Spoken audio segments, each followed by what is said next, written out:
Valsad railway station વાંકી નદી નજીક train અડફેટે 6 ભેંસોનું મોત. રેલવે વિભાગની તમામ હદો સીલ હોવા છતાં રેલવે ટ્રેક પર 6 ભેંસો આવી ક્યાંથી? જીઆરપી અને આરપીએફ અને રેલવેની ટીમોની તપાસ શરૂ.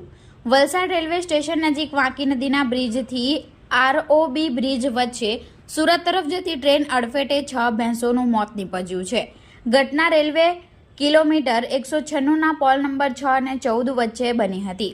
રેલવે પાયલોટે તરત જ કંટ્રોલ રૂમને જાણ કરી હતી. ત્યારબાદ વલસાડ રેલવે સ્ટેશન માસ્તર અને અન્ય અધિકારીઓને માહિતી આપવામાં આવી. ઘટનાની જાણ થતાં જીઆરપી, આરપીએફ અને રેલવે વિભાગની ટીમો ઘટના સ્થળે પહોંચી ગઈ હતી. રેલવે વિભાગે સમગ્ર વિસ્તારને કોર્ડન કરી દીધો હતો. તપાસનો મુદ્દો તો એ છે કે આટલી મોટી સંખ્યામાં ભેંસો રેલવે ટ્રેક પર પહોંચી કઈ રીતે? આગામી દિવસોમાં મોટી દુર્ઘટના ટાળવા માટે કઈ હદ ખુલ્લી રહી ગઈ વગેરે બાબતે રેલવે વિભાગે તપાસ હાથ ધરી છે. જીઆરપી, આરપીએફ અને રેલવેની ટેકનિકલ તથા નોન ટેકનિકલ ટીમોએ ઘટના સ્થળની મુલાકાત કરી હતી. વિભાગે ટ્રેક નજીક રહેતા પશુપાલકોનો સંપર્ક કર્યો હતો.